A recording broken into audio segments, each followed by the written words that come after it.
Muy bien, le damos gracias a nuestro Dios por esta hermosa oportunidad que Dios nos ha permitido estar aquí. Y yo siempre lo digo cuando me toca estar aquí en este lugar. Uno se pone nervioso y eso es que uno depende de Dios. Cuando yo era más joven, que iba a la iglesia donde yo asistía allá en Cuba, cuando yo llegaba al templo y el pastor no estaba, yo miraba así a quien estaba predicando y yo decía, hoy no me va a gustar el programa, hoy no me va a gustar el servicio, porque nosotros nos adaptamos y le damos muchas gracias a Dios por el pastor que nosotros tenemos. Y entonces en cierta ocasión yo era bien joven, bien inexperto en la fe y lo expresé delante de un hermano, de un anciano de la iglesia. Yo estaba casi a la parte afuera y dije, hoy el pastor no está, hoy el culto no me va a gustar. Entonces aquel siervo de Dios me llamó y me dijo, ¿a qué tú has venido hoy a la casa de Dios? Y bueno, yo tenía unos 17, 18 años, en ese tiempo uno no piensa mucho. Y yo le dije, no, yo vine a alabar a Dios. Y me dijo, Dios te va a hablar en dependencia a lo que tú has venido.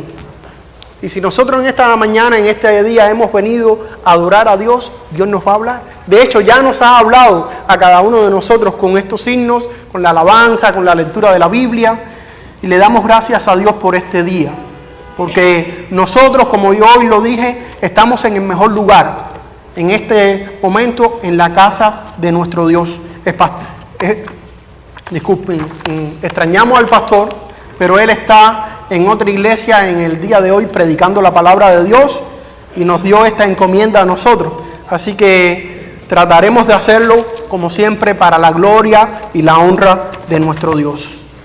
La lectura bíblica que hoy leímos, en la mañana de hoy, la encontramos en el libro de Génesis, capítulo 11, y quiero que busquen ese pasaje porque vamos a estar hablando de él.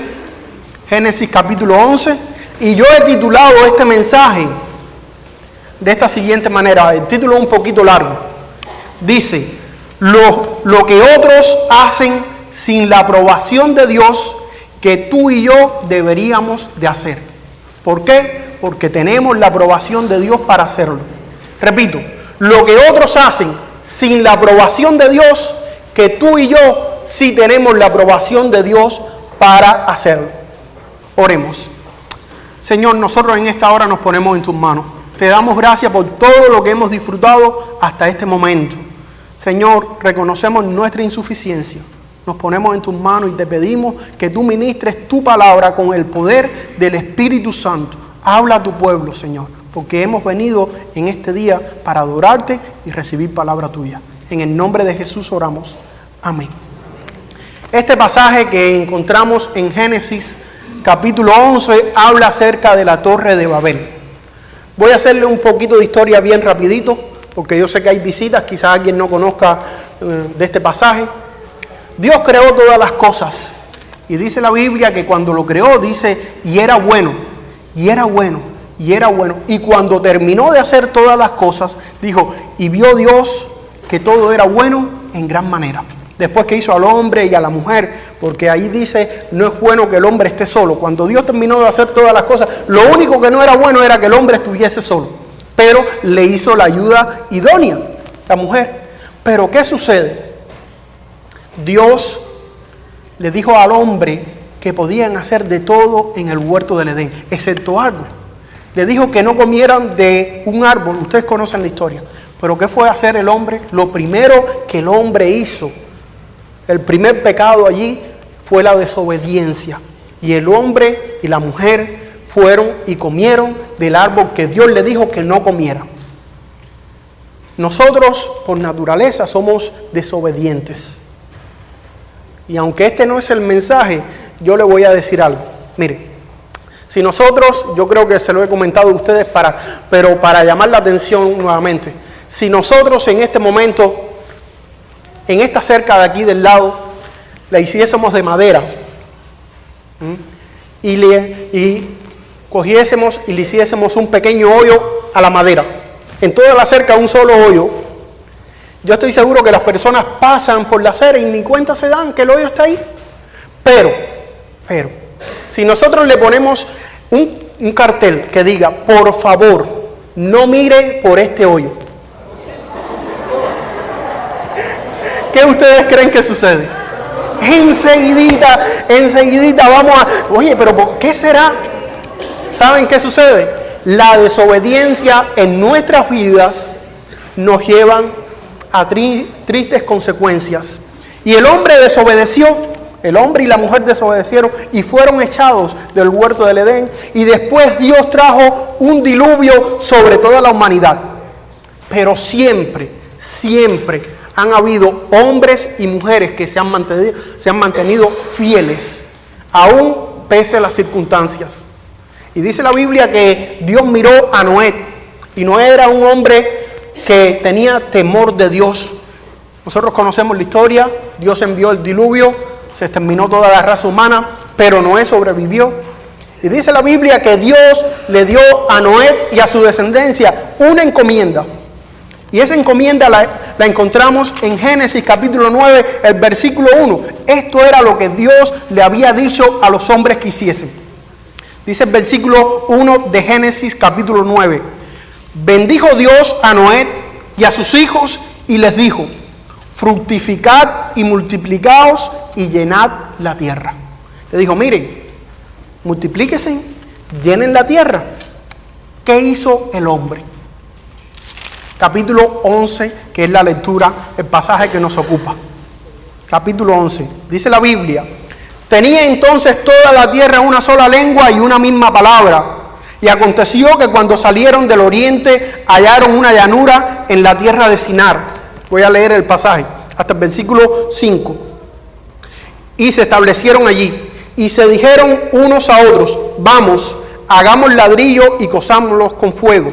Y les sirvió el ladrillo en lugar de piedra y el asfalto en lugar de mezcla. Y dijeron, vamos, edifiquemos una ciudad, noten, versículo 4, y una torre cuya cúspide llega al cielo, y hagámonos un nombre, por si fuéramos esparcidos sobre la faz de toda la tierra. Y dice la Biblia, y descendió Jehová para ver la ciudad y la torre que edificaban los hijos de los hombres. Cuando leemos esta historia así superficialmente, podemos decir, bueno, no estaban haciendo nada malo, estaban haciendo una ciudad. ¿Era algo malo que hicieran una ciudad? No. ¿Cuál es el problema? El problema es cuando tú y yo hacemos las cosas que Dios nos dice que no hagamos. O no hacemos las cosas que Dios nos dice que sí hagamos. Estos hombres, Dios les dijo, mira, multiplíquense, llenen la tierra. ¿Y qué hicieron ellos? Vamos a hacer una ciudad y una torre que llegue hasta el cielo. ¿Para qué? Por si fuésemos esparcidos. Dios ya le había dicho que se esparcieran. Pero sin embargo ellos quisieron hacer una ciudad y una torre y quedarse en aquel lugar. Vuelvo y repito, cuando nosotros no estamos en el lugar que Dios quiere que nosotros estemos, cosas raras suceden en nuestras vidas. Yo en la mañana de hoy le estaba comentando a los hermanos, hace muchos años atrás, cuando yo estaba en Cuba, en la iglesia mía allá en Pinar del Río, había una joven talentosa de la iglesia. Ella, no voy a mencionar el nombre, ella vive aquí en Miami ahora. Y esta joven, en cierto momento de su vida, con unos 17, 18 años, tuvo un accidente donde ella casi pierde una pierna por completo. Hoy en día ella tiene su pierna seca y entonces estuvo a punto de la muerte. ¿Qué sucedió? Cuando nosotros fuimos al hospital a verla, ella llorando nos decía, esto me sucedió a mí por una razón. El accidente ocurrió un domingo. Ella se fue con su novio, que el muchacho no era cristiano, se fue para la playa en una moto. Y en el transcurso de la carretera tuvieron este accidente. Y ella nos decía a nosotros cuando la fuimos a ver, este accidente me ocurrió a mí porque yo no estaba donde yo tenía que estar. El domingo yo debía haber estado en la iglesia, pero sin embargo me fui para la playa. No estaba en el lugar donde yo tenía que estar. Quiero llamar la atención de ustedes en esta hora. Cuando nosotros no estamos en el lugar donde Dios quiere que estemos, suceden cosas raras en nuestras vidas. Pero sin embargo, cuando estamos en el lugar donde Dios quiere que nosotros estemos, cosas maravillosas suceden en nuestras vidas. Y cuando estamos haciendo las cosas las cuales Dios nos ha llamado. En estos días atrás íbamos para La Pata. Ustedes saben, estamos comenzando una nueva obra allí en la ciudad de Alapata, donde lo estamos invitando todos los jueves a las 7:30 de la noche. Salimos un grupo de hermanos de aquí de la iglesia. Este jueves vamos a tener una actividad especial. Un grupo de jóvenes va a ir con nosotros, la banda van a tocar y todas las demás cosas. Están invitados y oren por esto. Cuando íbamos para La Pata, en el van por la 17 Avenida, es una zona muy transitada allí, había un grupo de personas haciendo un trabajo allí. Eran los testigos de Jehová. No voy a hablar ni mal ni bien de estas personas. Estaban haciendo un trabajo. Era un grupo numeroso en toda la calle, transitando para arriba y para abajo con sus tratados y demás. Entonces una hermana que iba en el van con nosotros nos dijo lo siguiente. Y aquello me quedó en la mente así. Esta hermana dijo, si nosotros, los cristianos, hiciéramos lo que los testigos de Jehová hacen, ya el mundo conocería de Cristo. Si alguien por la mañana dijo, es verdad, y yo lo digo ahora, es verdad. Si nosotros como cristianos hiciéramos correctamente lo que Dios nos ha mandado a hacer, que ellos están haciendo incorrectamente, ya el mundo conocería de Jesucristo. Pero lo que sucede es que nosotros muchas veces estamos sentados en la comodidad de nuestros templos y dejamos de hacer lo que Dios nos ha llamado a hacer. Yo quiero compartir con ustedes 4 ideas. No me voy a ahondar mucho en ellas, pero para reflexionar. Estos hombres estaban haciendo 4 cosas, las cuales Dios no le había mandado hacer, que sí nos ha mandado hacer a ti y a mí. Y a ellos le estaba funcionando. A ellos, sin la aprobación de Dios, le estaba funcionando. ¿Cuánto más a ti y a mí, que tenemos la aprobación de Dios para hacerlo? Dice la Biblia, versículo 6, y en este pasaje, en este versículo, va a ser la predicación, todo lo que yo quiero decirle en este día. Dice el versículo 6, y dijo Jehová, he aquí, el pueblo es uno, y todos tienen un solo lenguaje, y han comenzado la obra, y nada les hará desistir ahora de lo que han pensado hacer. Tú y yo como iglesia estamos llamados a esto. En este versículo yo veo 4 ideas. La primera idea que quiero compartir con ustedes es la siguiente. Dice, he aquí el pueblo es uno. El pueblo es uno. Yo le doy gracias a Dios por pertenecer a una iglesia bautista. Pero más que eso, yo le doy gracias a Dios porque soy cristiano. Le doy gracias a Dios cuando Jesús envió a sus discípulos a predicar la misión de los 70. Allí viraron con grande gozo, Señor, los demonios se nos sostienen, las personas reciben milagros y cosas maravillosas suceden. El Señor le dijo, miren, gócese, porque sus nombres están escritos en el libro de la vida. Nosotros, vuelvo y repito, le doy gracias a Dios por pertenecer a esta iglesia, pero en el cielo, cuando estemos en la presencia de Dios, allí no vamos a ser bautistas, ni metodistas, ni pentecostales, ni de los pinos nuevos. Allí solo seremos cristianos. La primera idea que yo veo aquí, dice la Biblia, es aquí el pueblo es uno.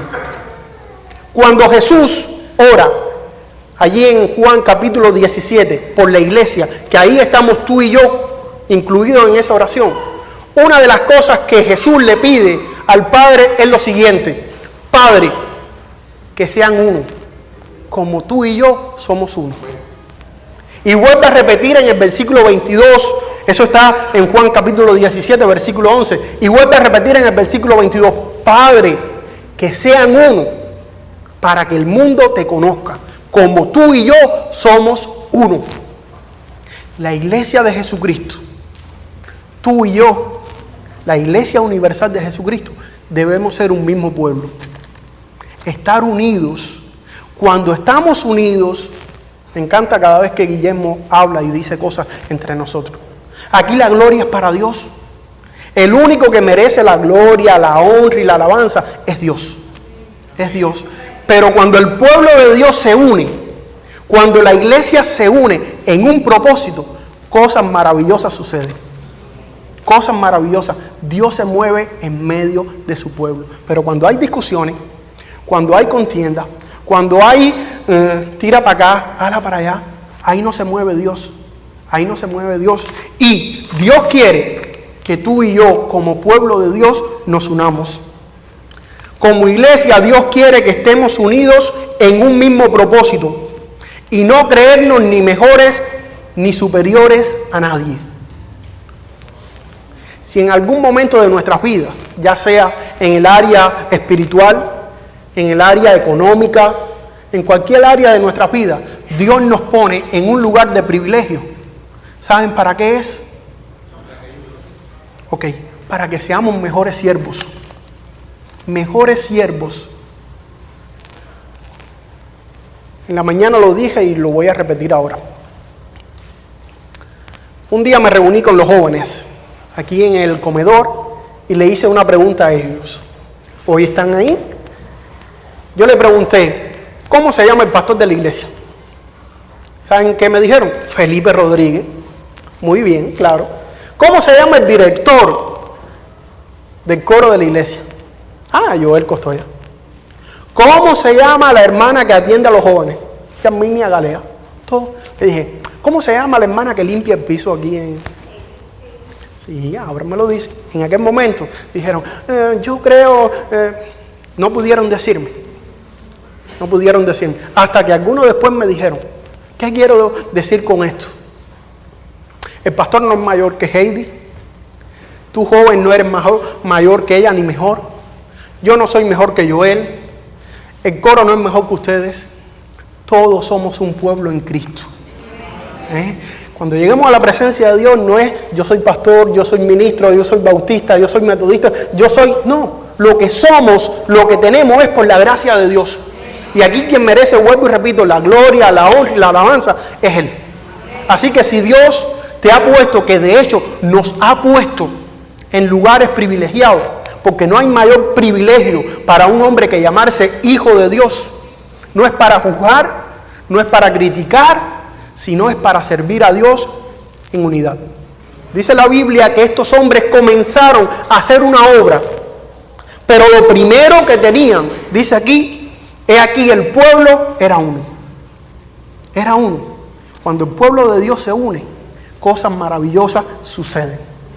Lo segundo que veo aquí en este pasaje, dice, y todos, lean conmigo ahí Génesis capítulo 11, versículo 6. Y todos, dice, tienen un solo lenguaje. Todos tienen un solo lenguaje. La idea que quiero sacar aquí es la siguiente. Dios quiere que como iglesia, tú y yo hablemos lo mismo, un solo lenguaje. El lenguaje del amor. El lenguaje del amor. El amor mueve montañas. El amor hace cosas maravillosas. Pero ¿qué sucede hoy en día con las iglesias? Las iglesias no están hablando lo mismo. No están en la misma sintonía, no están en el mismo canal. Yo comentaba en la mañana de hoy y algunos de nosotros nos podemos sorprender de esto. Hay iglesias, escuchen bien, búsquenlo en internet si quieren, iglesias, entre comillas, que se denominan cristianas, evangélicas, que están casando hombre con hombre y mujeres con mujeres.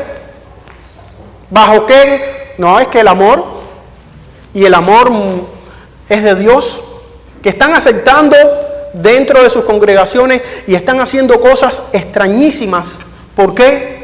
Porque la iglesia de Dios no tiene un mismo lenguaje, no habla lo mismo, no se comporta de la misma manera.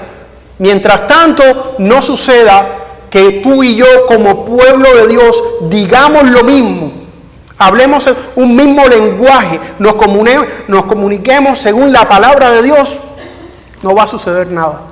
¿Qué tú y yo tenemos que hacer como pueblo de Dios. ¿Qué tenemos que decir como pueblo de Dios?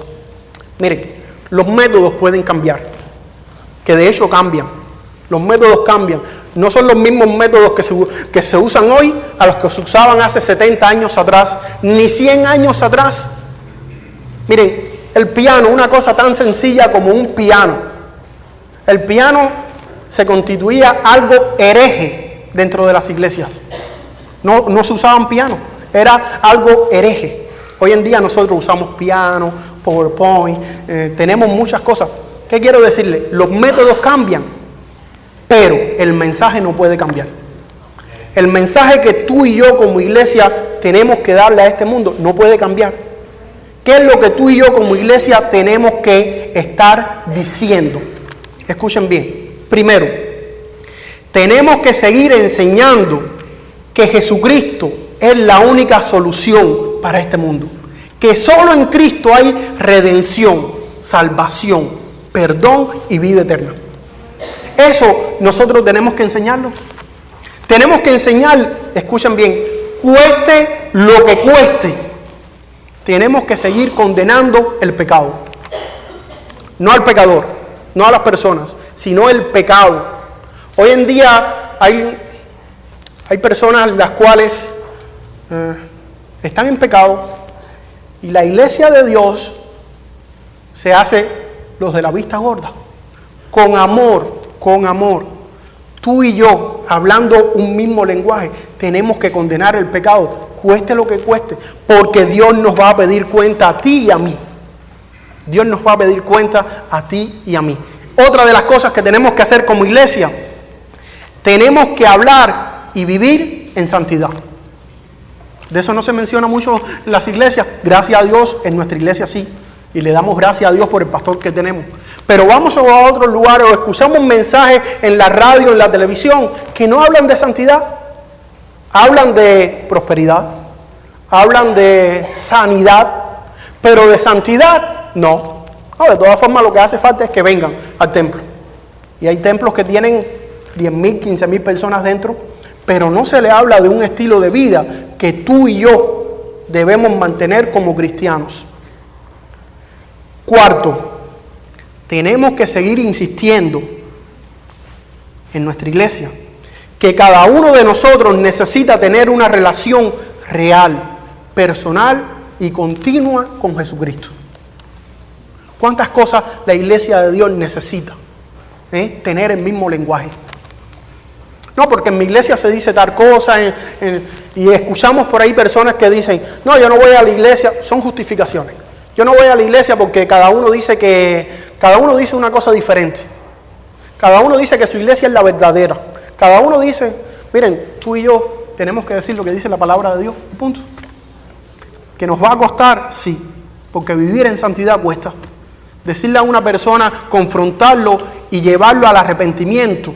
Decirle a un hermano, a una persona, tú estás mal, tus pecados te van a llevar a la condenación.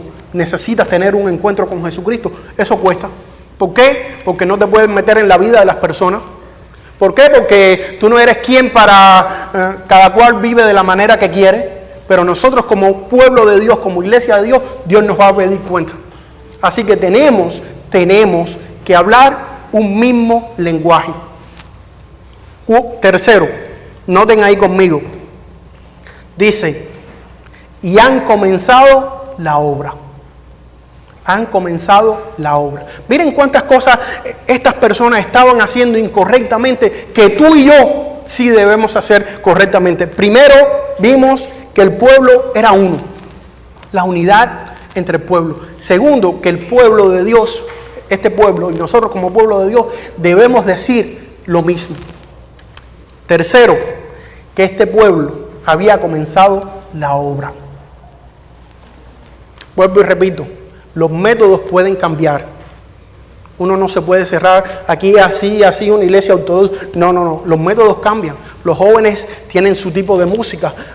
Nosotros venimos vestidos diferentes a la iglesia. Ni un traje hace un cristiano, ni cantar un tipo de alabanza hace un cristiano. No estoy hablando de eso. Al cristiano lo hace Cristo y vivir en santidad. Pero los métodos pueden cambiar. Y la tecnología es buena. Yo siempre estoy hablando con los jóvenes, no usen el teléfono en el tiempo del estudio bíblico, porque la tecnología es buena cuando nosotros la sabemos usar. Voy a hacerle una historia bien sencilla, a ver si coordino. Cuando la tecnología falla, suceden cosas raras. Cuando la tecnología falla, suceden cosas raras. 2 eventos separados que los unen.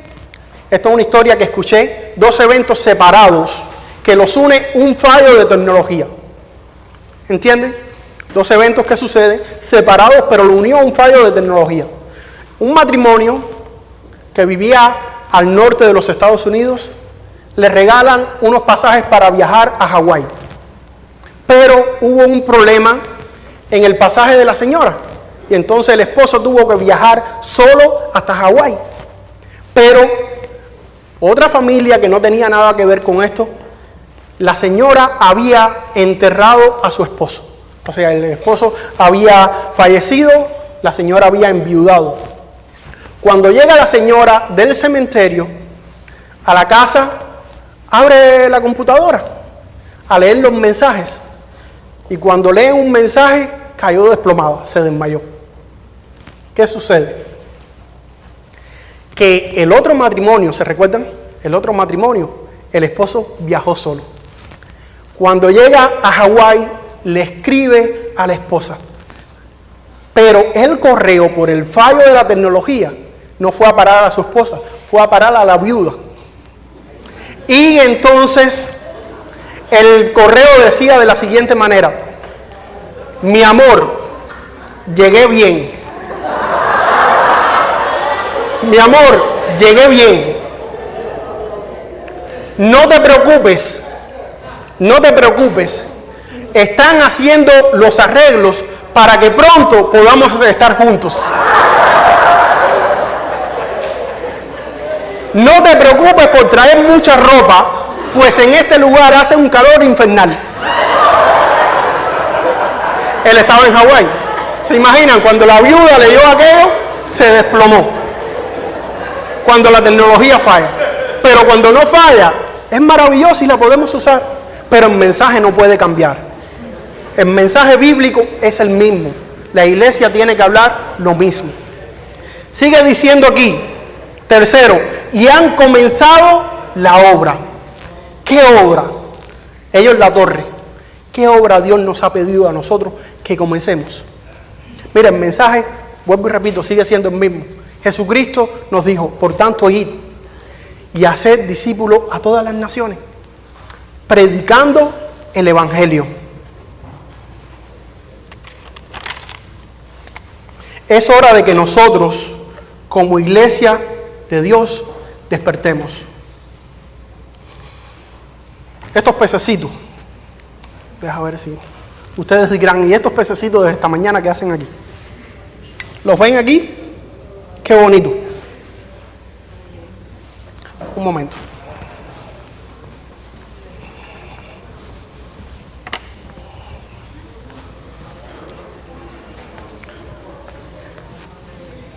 Esta pecera significa muchas veces nuestro hogar, nuestra iglesia. Los peces, nuestros jóvenes, nuestra familia. ¿Qué sucede a veces? Sucede lo siguiente.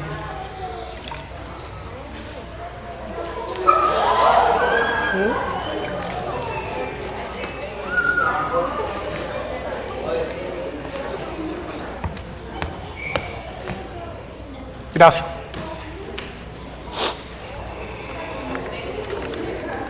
¿Qué sucede? Qué bueno que hubo hombres que se levantaron y recogieron esos peces.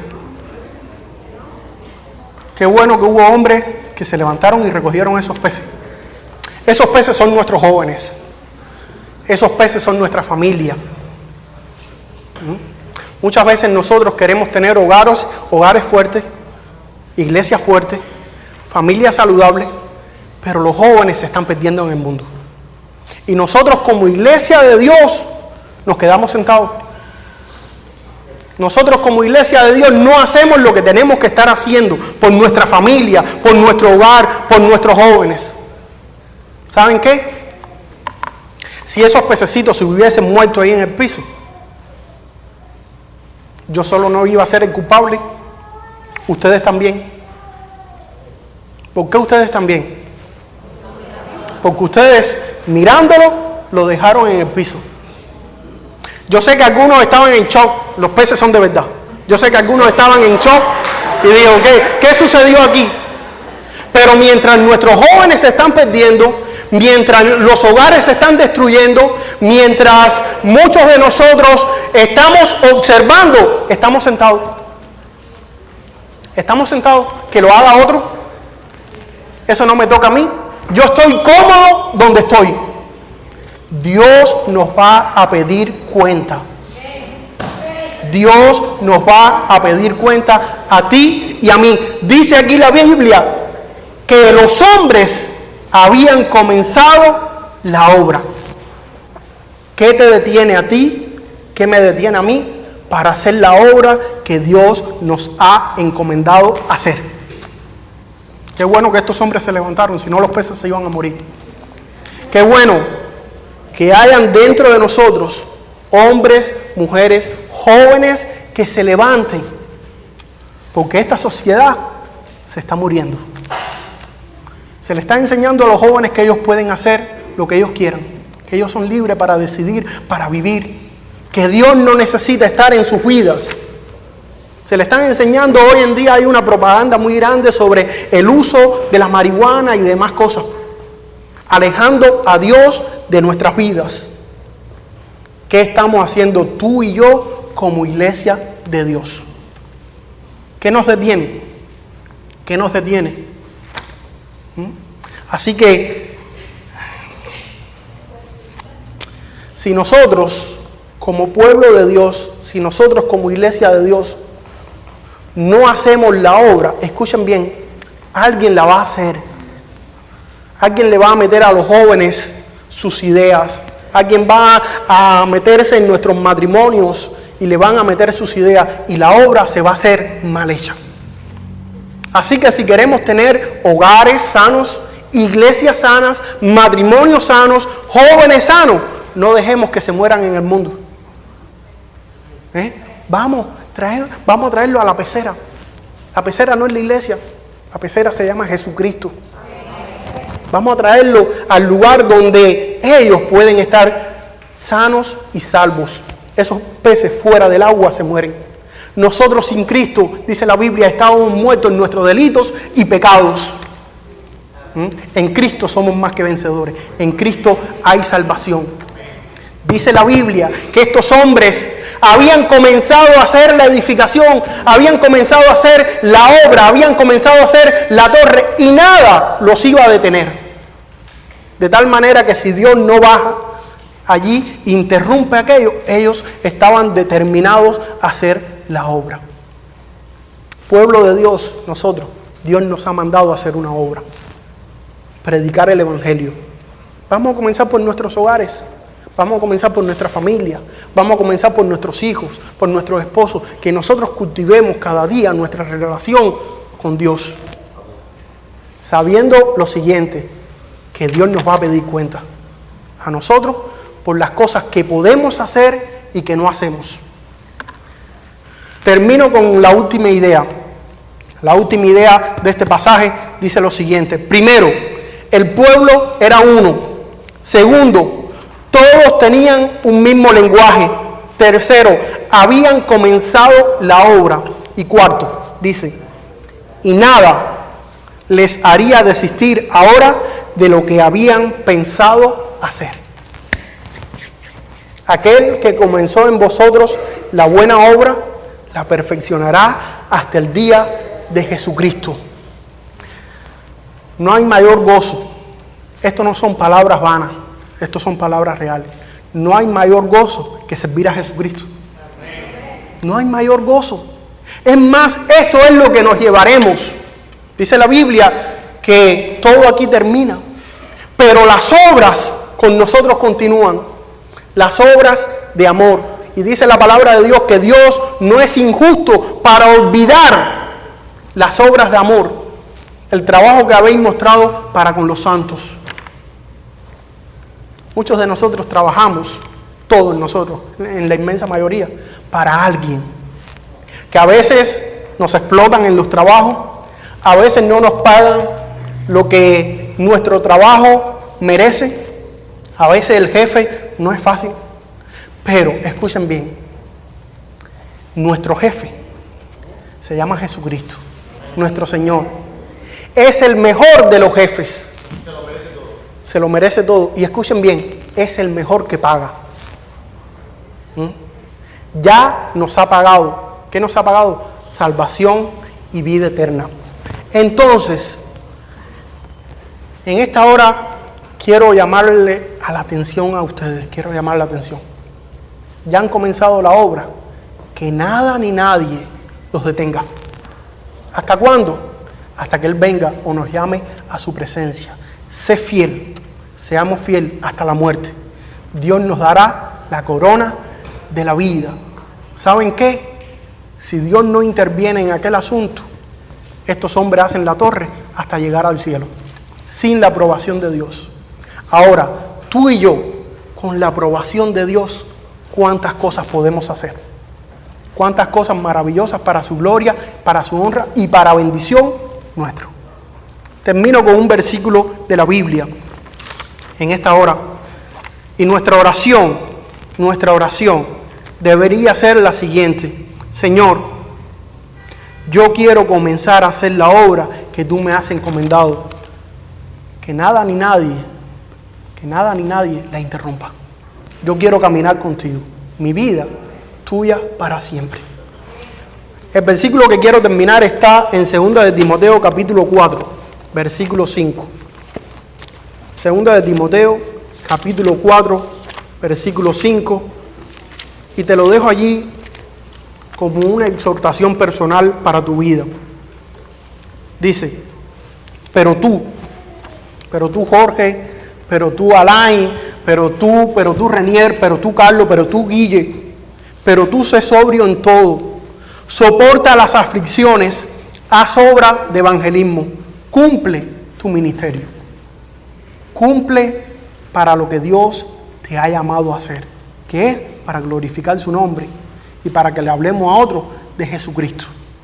Que Dios nos bendiga entonces en esta hora. La gloria y la honra es para Dios y la bendición para nosotros cuando hacemos lo que Él nos ha pedido que hagamos. Que Dios nos bendiga.